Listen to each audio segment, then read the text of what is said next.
नमस्कार, मेरा नाम है आदर्श सिंह राजपूत। एसएच भारत देखना शुरू कर चुके हैं। इस वक्त हमारे साथ गुड्डू शुक्ला हैं जो जनसुराज पार्टी के अभियान समिति के संयोजक हैं। बातचीत करते हैं। आप देख रहे हैं कि कहीं ना कहीं बिहार में इन दिनों जिस तरह से बीपीएससी वाले मुद्दों पे जंग छिड़ा हुआ है, इसको लेकर बिहार के जो भी अलग अलग राजनीतिक दल है वो कूद पड़े हैं। छींटाकशी जारी है। मिशन 2025 को भी इससे जोड़ा जा रहा है। बातचीत हम तमाम मुद्दों पे करते हैं। सबसे पहले बहुत बहुत स्वागत। मेरा नाम गुड्डू शुक्ला हुआ।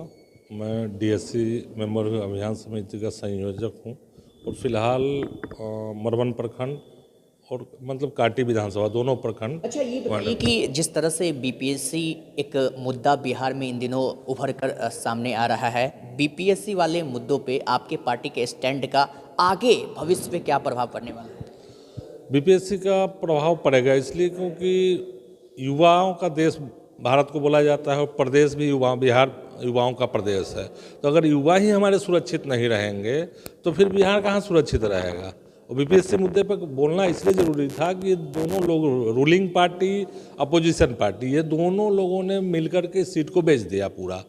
तो हमारे युवाओं के तो भविष्य खतरे में, जो लिटरेट थे वो चले गए गर्त में, और जो अनलिटरेट हैं, जो किसी के रिश्तेदार हैं, वो लोग ऑफिसर लोग, ये लोग आ गए सब। नालंदा से सबसे ज़्यादा बीपीएससी वाले लोग आते हैं। क्यों आते हैं नालंदा से? क्योंकि मुख्यमंत्री का वहाँ ये है, इसलिए आते हैं ना।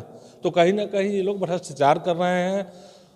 सत्ता पक्ष और विपक्ष दोनों, कोई भी आदमी बोलने के लिए तैयार नहीं है। बीजेपी का अपना काम है, बीजेपी आती है इनके साथ मिलकर के सांसद का सीट 30, उनको 30 सांसद का सीट चाहिए क्योंकि प्रधानमंत्री बनना है नरेंद्र मोदी को।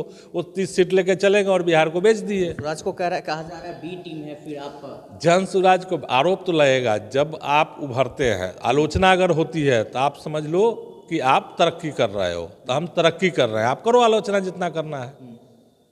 तरक्की तो बिहार के मुखिया भी प्रगति पे निकल पड़े। बिहार के मुखिया तो प्रगति पर निकले हैं, लेकिन हमारे पीछे आप क्यों लगे हो? सत्ता, विपक्ष, पक्ष, पप्पू यादव, ये सब लोग पीछे पड़े हो। ये नौटंकी कर रहे हैं, ये दारू पी कर धरना में बैठे हुए हैं, तो तुम हमारे पीछे लगो। कहा गया है, कहावत है, पप्पू यादव माननीय सांसद हैं, वो पूर्णिया के माननीय लोग हैं। एक कहावत है कि हाथी चले बाजार, कुत्ता भूखे हजार। भौंको तुम। हाथी तो चल चुका है और चलेंगे, अपने चाल में ही चलेंगे। चाहे वो नीतीश जी हों, चाहे विपक्ष के नेता तेजस्वी यादव जी हों, चाहे पप्पू यादव जी हों, ये लोग सब लोग सम्मानीय हैं। तो फिर भौंक क्यों रहे हो? आप चलो हाथी के साथ, लेकिन नहीं चलेंगे, ये सिर्फ भौंकेंगे। हाथी के ऊपर क्यों भौंकते हैं? इसलिए कि हम हाथी के मदमस्त चाल में चल रहे हैं। हाथी के सामने जंगल में कोई होता है? शेर जंगल का राजा होता है ना। लेकिन हाथी की तुलना नहीं कर सकते हो आप। वो अपनी मस्ती में चलता है, बिना किसी का कोई कुछ बिगाड़े चलता है। यानी बिहार का राजा प्रशांत। हाँ बिल्कुल, हम लोग डिसीजन ले चुके हैं और अगला 2025 में वो बदलाव करके दिखाएंगे। युवा शक्ति ये बदलाव करके दिखाएगी, मातृशक्ति दिखाएगी। परेशान तो है। तीसरा विकल्प बिहार को चाहिए, स्वच्छ जनता का सुंदर राज, जनसुराज। तो जनसुराज तीसरा विकल्प बिहार के लिए है। सुंदर राज कहने को है और कहीं ना कहीं ये पूरा प्रकरण को 2025 से आप लोगों का जोड़ा जा रहा है। ये राजनीतिक कटघरा में जनता ही तो फंस रहा है ना। एक तरफ आप देख रहे हैं नेता प्रतिपक्ष माई महीन योजना चला रहे हैं, उसके तहत वो घूम रहे हैं। बिहार के मुखिया प्रगति यात्रा पे घूम रहे हैं। डबल इंजन की सरकार है, जनता बेवकूफ़ मतलब पूरे पूर्ण रूपेण बन ही रही है, आप देख ही रहे हैं। और दूसरी तरफ आपके पार्टी के सूत्रधार प्रशांत किशोर युवाओं के लिए लड़ रहे हैं। यानी कि कुल मिला के कैसे आके ये सब, आप संयोजक भी है, कैसे बिहार को कहीं ना कहीं एक ये जो रंग दिया जा रहा है, जातीय रंग, राजनीतिक रंग, युवाओं को एक कटघरे में खड़ा करके कहीं ना कहीं लगातार उस पर प्रहार किया जा रहा है, पीटा जा रहा है, सब क्या मतलब क्या?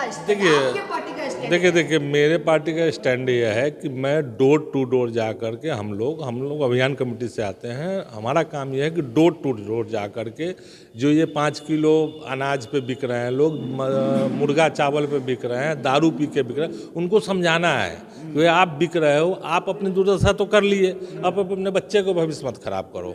हम लोगों को आने दो, हम व्यवस्था पर। यही ना कि भविष्य को संवारने वाला कौन?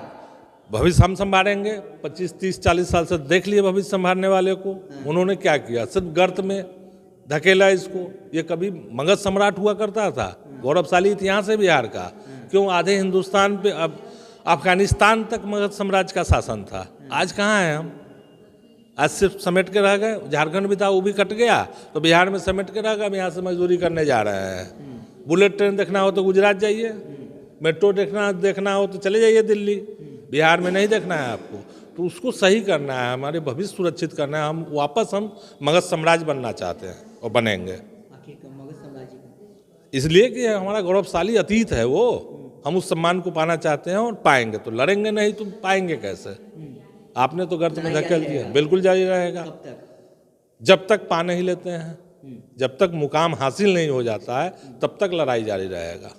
तो चलिए, हमारे साथ गुड्डू शुक्ला जी इस वक्त बातचीत कर रहे हैं। हालांकि आप देख रहे हैं कि कहीं ना कहीं इनके पार्टी का भी कहीं ना कहीं स्टैंड जो है पूरा क्लियर है। इनका कहना है कि जब तक हमारा मुकाम हासिल नहीं होगा तब तक लड़ाई जारी रहेगा। हालांकि देखा ये जा रहा है कि ना कहीं लड़ाई में तो सब आगे आ रहे हैं, लेकिन स्टैंड के इस झकझोर में जनता पीस रहा है। हालांकि आप क्या सोचते हैं इस तस्वीर के बारे में, जरूर बताइएगा। नमस्कार।